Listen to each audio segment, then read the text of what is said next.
são, assim, é um mapa, né, bem assim, diagramático de como se dão É aquilo que a gente fotografou. as sinapses entre um terminal, um botão pré-sináptico e uma especialização pós-sináptica, que pode ser a espinha de um dendrito, né, a espinha dendrítica. Reparem só, aqui está chegando o potencial de ação, que envolve uma despolarização da membrana plasmática, dentro fica positivo e fora fica negativo, invertendo a polaridade do repouso. Isso abre canais de cálcio. O canal de cálcio, ele ativa um complexo calmodulina, cálcio-calmodulina, que é uma proteína que se associa a cálcio e que, ao mesmo tempo, ela é reguladora de uma cascata de proteínas dentro da célula. Isso envolve, através de vários passos, o direcionamento das vesículas sinápticas que contêm neurotransmissores na direção da membrana pré-sináptica, do terminal axonal. Com essa fusão de cada vesícula sináptica com a membrana pré-sináptica do terminal axonal, você tem a liberação do neurotransmissor ou do neurotransmissor mais neuromodulador, vocês lembram disso, que comentei na aula passada, pode ser o neurotransmissor clássico, mais um neuromodulador, pode ser um ATP, pode ser um peptidezinho, pode ser o óxido nítrico, né, que é o gás. Enfim, você libera isso na fenda sináptica, que é esse espaçozinho entre o pré-sináptico e o pós-sináptico. E a gente viu também que tem um sistema todo que cuida de retirar da fenda sináptica, de limpar o mais rápido possível esses neurotransmissores que foram descarregados aqui, para que você não fique fazendo rebound da sinalização. Cada neurotransmissor tem a chance de interagir com receptores, se esses receptores existem na membrana pós-sináptica. Normalmente, se a sinapse está sendo sustentada é porque existem receptores. E os receptores, então, interagem. Ou eles são ionotrópicos, que são receptores que, quando interagem com o neurotransmissor ou o neuromodulador, eles abrem um canal de membrana que altera a permeabilidade da membrana e permite a mudança de distribuição de cargas dentro do terminal pós-sináptico. Então, por exemplo, o terminal pós-sináptico despolariza também, a semelhança do pré aqui. Ou então, o neurotransmissor interage, ele pode interagir com os dois, interage com outro receptor, que ao invés de abrir um poro e deixar passar carga para dentro da célula, ele vai desencadear uma série de reações químicas que vai levar a aumento de cálcio intracitosólico, né? A semelhança do que acontece aqui, eu falei com vocês já várias vezes, o cálcio, ele é central. Esse cálcio vai alterar, vai ter milhares de efeitos, inclusive mediados por calmodulina daqui do terminal pós-sináptico, modificando o perfil metabólico desse compartimento que está recebendo essa entrada, né? Isso pode, inclusive, levar a modificação dessa estrutura e do dendrito e do neurônio que está recebendo isso, dependendo de como a gente consegue amplificar isso, que leva minutos, horas ou dias, ou modificações que se instalam, como a gente estava aqui falando, que podem ficar mantidas, se a gente continua usando isso aqui, reforçando, elas podem se manter para o resto do desenvolvimento daquele indivíduo. Então, essas modificações que acontecem em função da ativação dessas sinapses, isso tudo é um sistema que tem um automatismo, ele é um autônomo, tá? São aspectos autonômicos do sistema. Tudo tem digamos, Então é uma sorte, uma sinapse, por exemplo, é uma sorte. Não é uma sorte, existe um sistema que está prevendo isso. É um sistema que prevê os seus sistemas regulatórios. Não, ele é um sistema de previsão. É um sistema de previsão, quer dizer, toda a parte biológica, ela está prevendo entradas. E você tem, então, ferramentas para lidar com essas entradas. Então, quando você diz que chegou uma onda de excitação, despolarizou a membrana no terminal pré-sináptico, e isso desencadeou uma série de eventos, desencadeou porque o sistema estava preparado para receber. Não tem um destino. Ele é um sistema preparado para entradas e saídas. É um sistema que tem toda uma mecânica preparada para ler entradas e saídas. E ele, ao mesmo tempo que ele está preparado para ler entradas e gerar saídas, ele também está preparado para refinar a forma como ele processa entradas e gera saídas.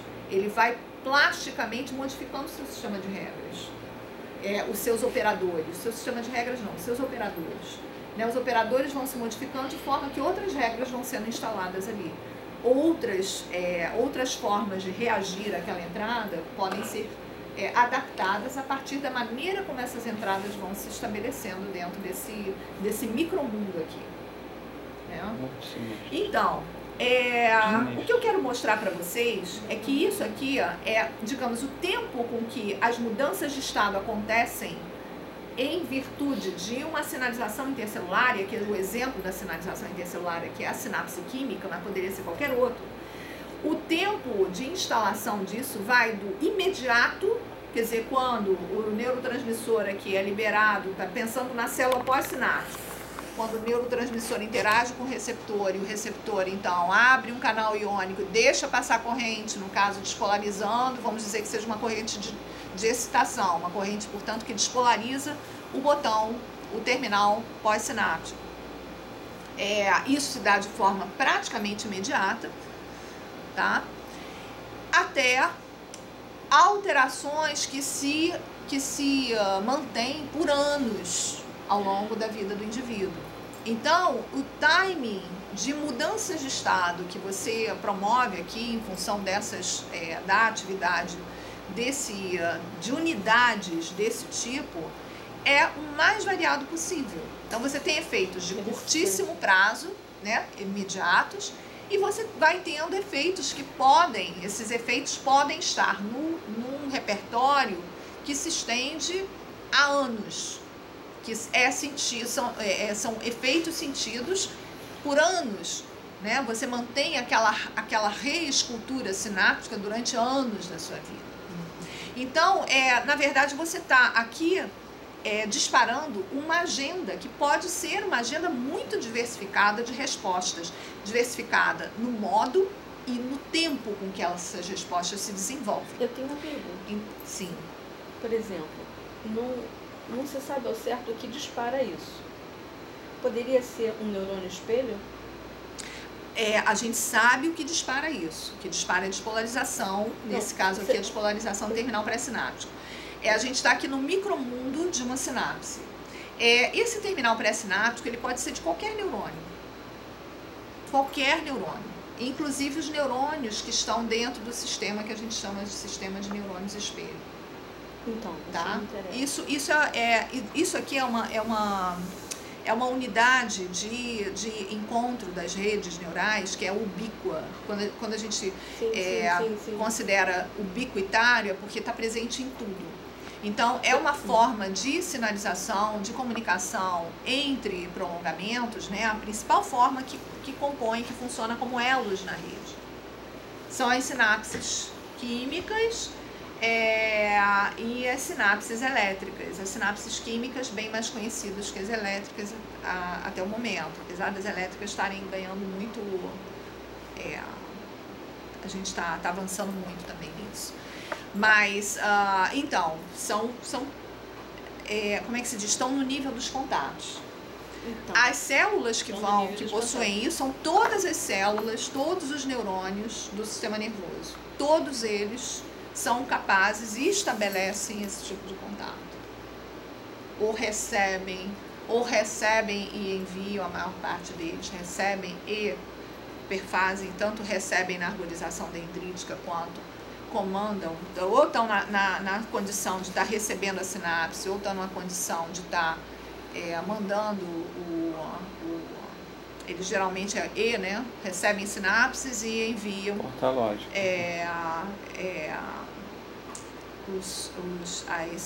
os comandos pelos terminais pré-sinápticos para os neurônios vizinhos, tá? Mas tem aqueles que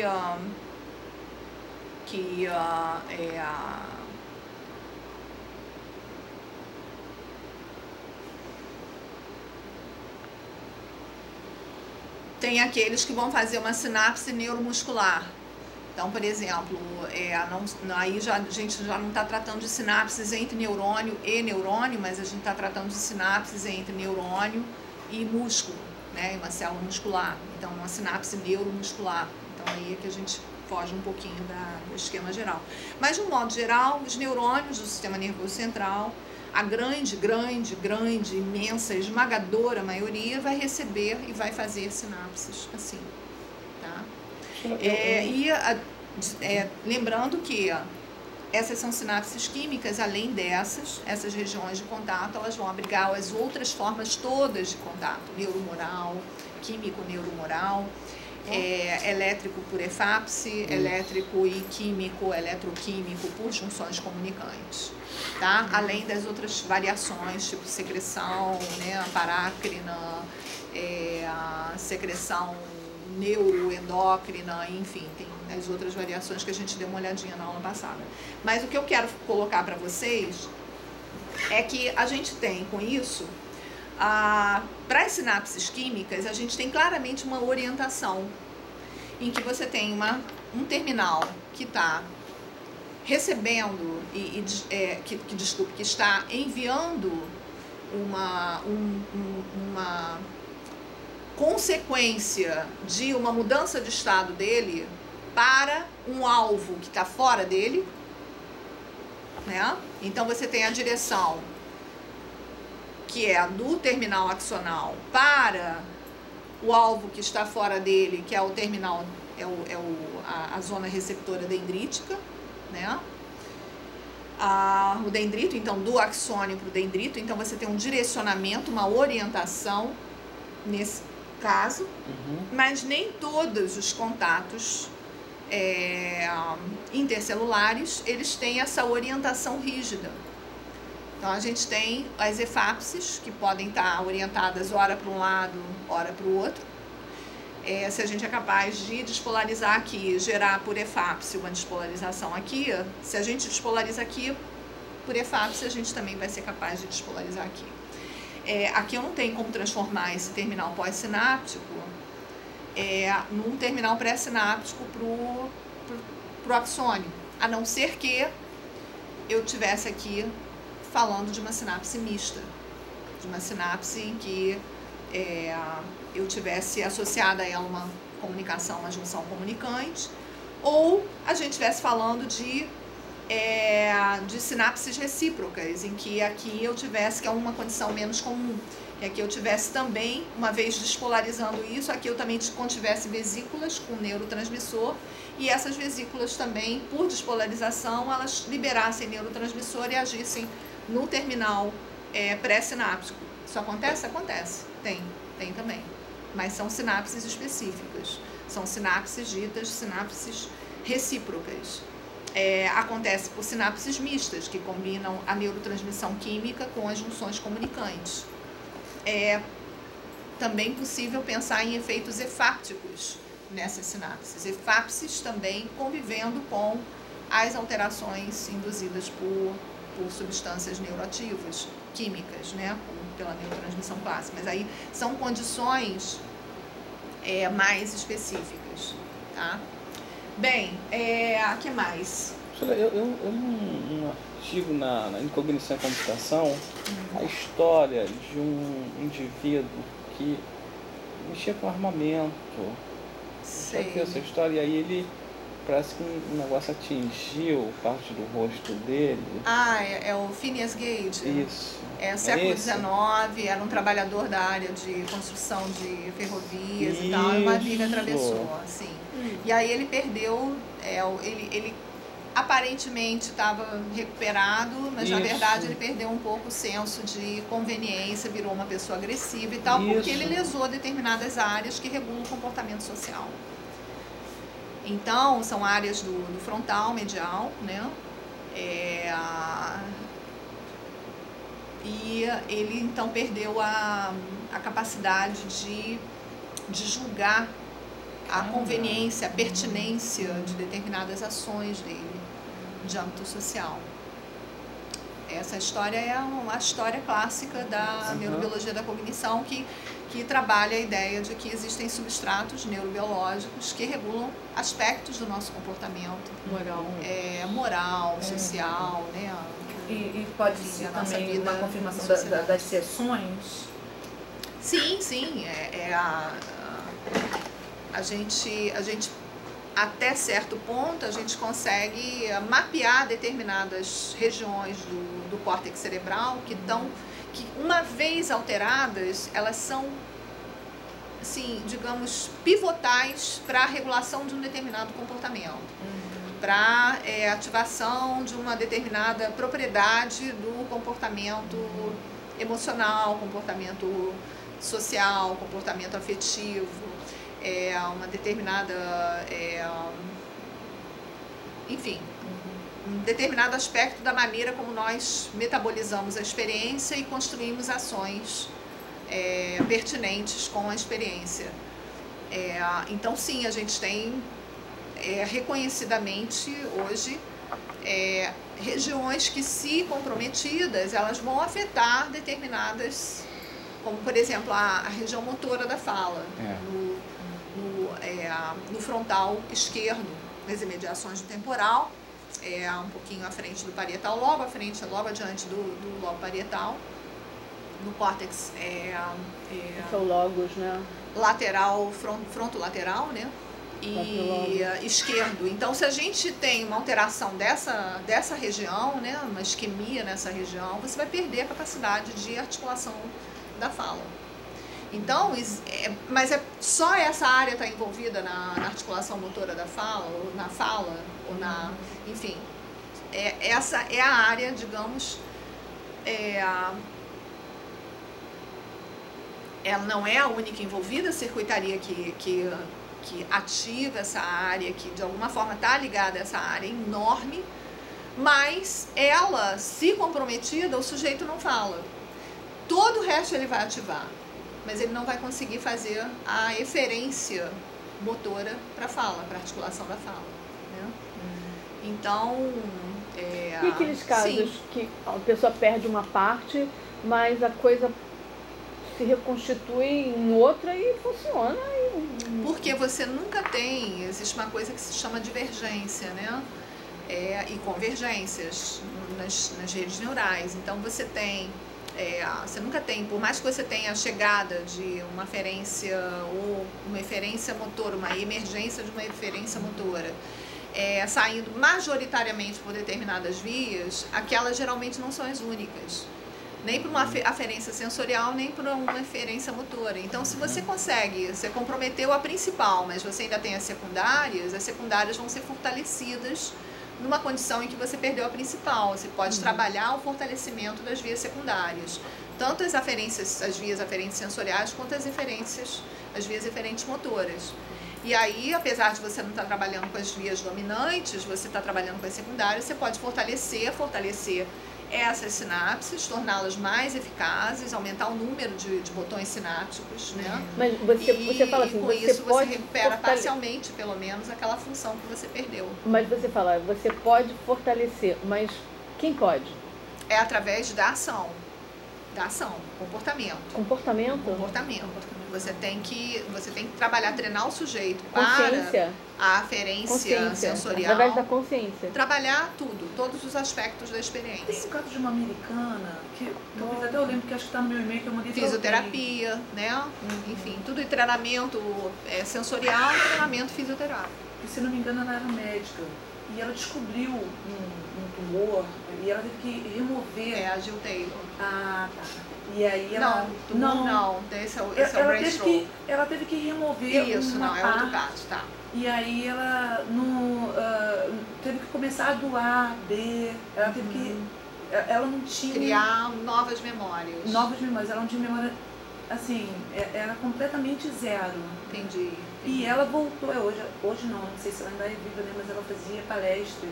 Maravilha. Conferências, porque ela chegou num limite que a mãe já não aguentava mais, as pessoas ao redor já não aguentavam mais, e ela botou na cabeça dela que ela tinha que recuperar ou tinha que refazer essa questão comportamental. pensando aqui, né? É a postura dela Porque não foi uma coisa automática. De querer, né? De querer buscar, de criar novas sinapses, resolver isso de forma plástica, usar a capacidade plástica do sistema dela, né? Plástica. Mas é claro que aí é uma atitude, né? Uma atitude que é isso também, né? Uma atitude pessoal, né? Obrigada. Aí, nesse caso, esses cursos que tem de técnicas cognitivas comportamentais, de repetição de comportamentos, que algumas pessoas são contra. Sim. Pode botar em cima mesmo? Pode. Se não se incomodar, é sua, né? Eu lembro que eu comecei a fazer, mas depois começou a bater com a pós que eu estava fazendo lá no Instituto de Psiquiatria, que lá eles estavam oferecendo um curso de TCC. Até a NASA estava fazendo esse curso também, a minha orientadora que faleceu. E no início houve essa discussão, se isso era uma coisa, tipo, treinar um cachorro, dar os comandos, né? E a pessoa ficar repetindo. Condicionamento. Um condicionamento. Técnica de condicionamento, pavloviana. Isso. Ou se realmente isso era real, da pessoa ser independente depois de um certo tempo. Mas a minha pergunta é, então, o que vai fazer com que essas potências transmigrem para alguma outra... São as sinapses? Basicamente. São as novas formas, é a reescultura dessa circuitaria. Nesses níveis aqui, né? De sinapses, de efapses, de junções comunicantes, são jumps, de crescimento, né? de prolongamentos, né? São saltos, né? É uma plasticidade, é uma mudança plástica. Não sei se a gente pode chamar de saltos, são mudanças plásticas. Você vai, é uma série bioquímica de reações que vai mudando vai instalando mudanças de estado dentro do sistema, o sistema vai se modificando morfofuncionalmente, morfologicamente, né, estruturalmente e fisiologicamente, funcionalmente. Então, aqui a gente vê que tem elementos mórficos, né, a espinha dendrítica, o terminal axonal, a pergunta é o que estimula e elementos químicos que participam aqui para que a funcionalidade, que é a transmissão de sinais de uma célula para outra e as mudanças de estado, né, eletroquímico de uma célula e da outra aconteçam. Então você tem tudo acoplado. E é uma cadeia, o que eu estava mostrando aqui para vocês, é uma cadeia de eventos.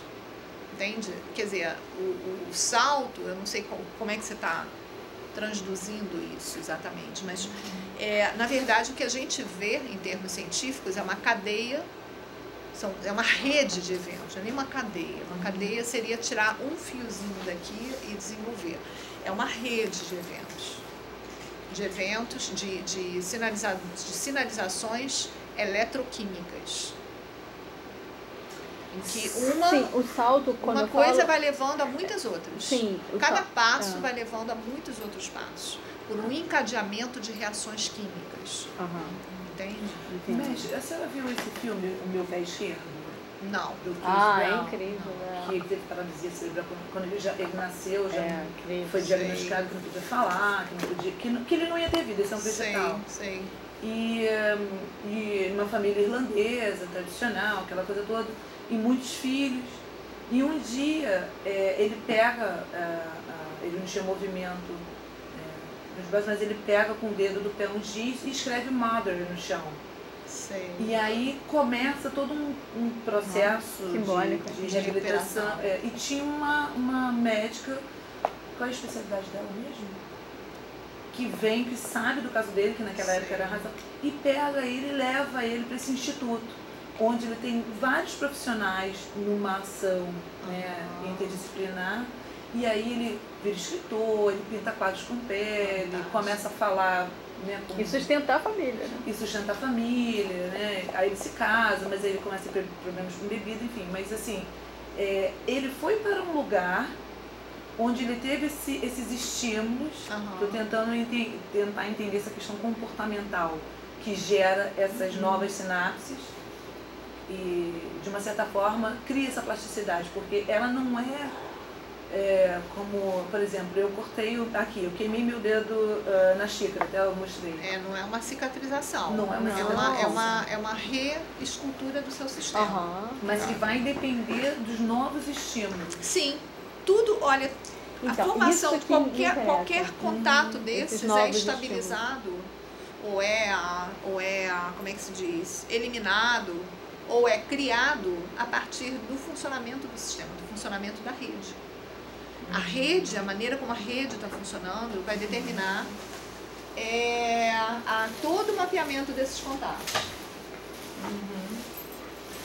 Bem, aqui eu acho que eu não vou entrar nisso não. Mas eu queria avançar então um pouquinho agora.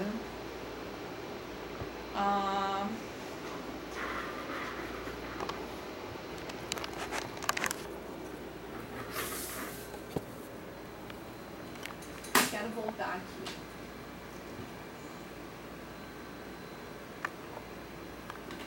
Tá. Lembrando a vocês que a gente está aqui, enquanto a gente estava naquela imagem da sinapse, né, entre um botão pré-sináptico e uma espinha dendrítica, né, o terminal, a zona pós-sináptica. A gente estava ali no nível de uma sinapse química. O que a gente tem na verdade, uma rede enorme de neurônios. Então, a gente tem muitos níveis de organização dessa rede, que ultrapassam aquele nível subcelular que está representado pelo terminal pré-sináptico e pelo dendrito, portanto, pós-sináptico, que são partes pequenininhas de neurônios. A gente tem o nível da arborização dendrítica, né? Então aqui essa prancha aqui do canal, né, da rede neuronal, a gente tem aqui o soma de um neurônio, tá? Do córtex de gato. E a gente tem, não sei exatamente que região teria que olhar, mas basicamente a gente está vendo aqui que do soma está partindo um axônio, que se bifurca até, se ramifica, e a gente tem os dendritos, que ao final está parecendo até, dá a impressão de célula mitral, né? Do bulbo olfatório, mas eu não tenho certeza. Então a gente tem aqui uma arborização dendrítica. Reparem que os dendritos aqui estão bem arborizados, né? Você tem muitas ramificações. Então a gente diz que aqui, cada ramificação dessas é um mundo, né? Cada ramificação dessas que a gente está olhando aqui, cada caminho secundário está dando origem a ramos terciários e quaternários, e, enfim, tá se ramificando muitas vezes. E a gente pode dizer que isso aqui fecha o que a gente chama de microcircuito. É uma microcircuitaria numa parte, num elemento subcelular, no elemento que está abaixo do nível da célula. É um pedaço da célula, que no caso é um neurônio. Tá? Assim como o axônio, os seus terminais sinápticos, que não estão aqui representados, né? Os axônios estão pintados no desenho, mas porque nem sempre dá para você percorrer toda a harmonização axonal, né? Mas eles também representam um setor, né? Setores de processamento subcelular. Então, a gente tem que esse é um nível de organização que está um pouco acima daquele nível do terminal pré-sináptico, encontrando a espinha dendrítica. Então, aqui nós temos centenas de milhares de terminais pré-sinápticos encontrando espinhas dendríticas nesses galhos, nessa galhada da arborização dendrítica. Só que aqui a gente está no nível que a gente está olhando a arborização dendrítica como um todo, incluindo